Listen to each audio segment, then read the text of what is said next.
The engine awakens. Rain hammered the forgotten road as Mark Hensley sat alone in the driver's seat of a corroded sedan he didn't remember entering. The dashboard clock jumped erratically, skipping numbers, mocking him with fragments of time. His hands clung to the steering wheel, but it felt too warm, as though another grip had just left it. The air was stale with damp cloth and a copper tang that made his throat sting. He tried to roll down the window, but the crank stuck. The glass quivered once under his palm, like it breathed, then stilled. Outside, fog writhed around the beams of the headlights, carving shifting faces that vanished when he blinked. He told himself he was tired, imagining things. Yet a handprint lingered on the windshield, smeared across the passenger's side. Lightning flashed, and it was gone. The ignition growled when he twisted the key, the engine coughing to life with a sound too wet, like drowning lungs. The car shuddered, and his bones echoed the vibration. Panic rising, he pulled the door handle, but it locked stiff against his hand. The rearview mirror tilted on its own. His reflection stared back, but over his shoulder lurked a shadow, hunched, trembling like heat haze. He whipped around. Nothing. When he looked again, it was closer, a mouth stretched impossibly wide. The overhead light flickered, and for one terrible second, a pale face sat in the back seat. Bloodless skin, eyes cracked like broken glass. Then darkness consumed everything, smothering sound, smothering breath. The engine rumbled steady like something alive beneath the hood. The car wasn't simply trapping him, it was watching, waiting. The passenger appears. Mark's breath fogged the glass as silence swallowed the storm. The rearview mirror showed the shadow again, seated like a man, though the back seat was empty when he turned. Its eyes were pits, dripping night. Its grin widened in every broken shard after he punched the mirror, the reflections showing blood that wasn't really there. He yanked the handle again. The door opened a crack, then slammed shut from outside. A deliberate force. Something didn't want him to leave. His phone lit his lap in cold blue. No signal, no apps. Only one message. Passenger connected. He flinched, dropped it, and froze as warm breath brushed his neck. He spun. Nothing. Yet the shards glittered with a truth he couldn't face. The figure's hand rested on his shoulder. He felt it press into his flesh. Outside, the fog thinned. Rows of ruined cars lined the road, skeletal drivers frozen inside them. Some had rotted to bone, others fresher, all locked in place. The mist reclaimed them, but the image burned in his mind. The breathing deepened. He dared not turn, but the reflection proved it. The passenger was closer now, face pressed almost against his. The engine growled louder, and the car's hunger vibrated through his bones. Endless road. Mark twisted the ignition again, and the car leapt forward.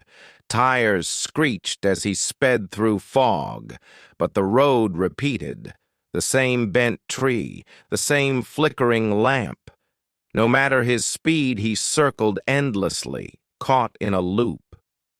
The passenger's form sharpened in the corner of his eye. Upright, watching. He dared not turn. The radio blared alive, static spitting out broken voices. Don't stop. Don't look back. He belongs. Mark slammed the dial, but the whispers only swelled. The headlights cut into fog, showing a figure standing in the lane. Melted skin dripped like wax, eyes pale as milk. Mark slammed the brake, but the pedal sank useless. The figure vanished as the car surged through it.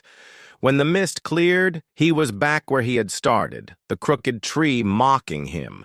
The car wasn't driving forward. It was circling his fate. His phone lit up on the floor. A map glowed with a pulsing red pin. Beneath it, a single word pulsed. Destination. Forever.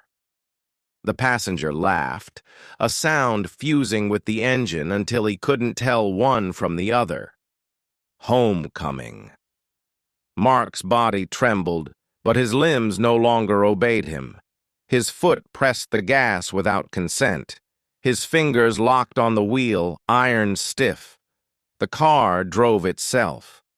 The side window showed his reflection, and behind it, the passenger's face stretched into an endless grin, its whisper coiled into his ear. "You drive, I ride, always." The mist peeled away, revealing endless rows of other cars. Each had a driver locked upright, eyes hollow, hands welded to the wheel. Mark was only the latest. The radio shifted. Now it broadcast his own voice, every cry and denial replaying like confessions. He yanked the wheel trying to crash, but the car resisted, correcting itself. No exit, no mercy. A tunnel loomed ahead, black and gaping. Red light pulsed within like a heartbeat. The passenger leaned close, whispering one word that carried finality. "Home." Mark screamed, but the car swallowed the sound as it plunged into the tunnel. The mist closed behind him, sealing the road once more. Empty again. Waiting. The return of the road. The tunnel spat him out into silence. Mark gasped, realizing he was still gripping the wheel, still trapped in the same corroded car. But the fog was gone. The night was clear, stars sharp against a cold sky. For the first time, he thought maybe he had broken free. He pulled to the side, finally managing to force the door. It opened easily this time, the night air rushing in. He stumbled onto gravel, bent over, and sucked in the bitter wind. The car idled behind him, steady, its headlights cutting into the trees. He wanted to leave it there, to run, but his legs betrayed him. Step by step, his body drifted back until he stood at the open door. He hadn't decided to move. He hadn't chosen to turn. Something pulled him back like a tide. Inside, the dashboard clock flickered again, except now it displayed words instead of numbers. Seat taken. The passenger was gone. The back seat lay empty, but Mark knew better. The car didn't need the passenger anymore. It had him. He staggered backward, forcing his eyes away from the glowing dash. The headlights dimmed and then snapped brighter, illuminating a new detail in the trees. Rusting hulks of cars lined the forest, wedged between trunks like graves. Each one leaned at an angle, shattered glass catching starlight. And in every one, a driver sat slumped over the wheel, their faces frozen in terror. Mark screamed, stumbling toward the road, but the forest bent wrong around him, funneling him back.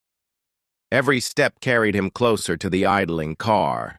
The engine growled low, patient, waiting for him to return to the seat that was always his.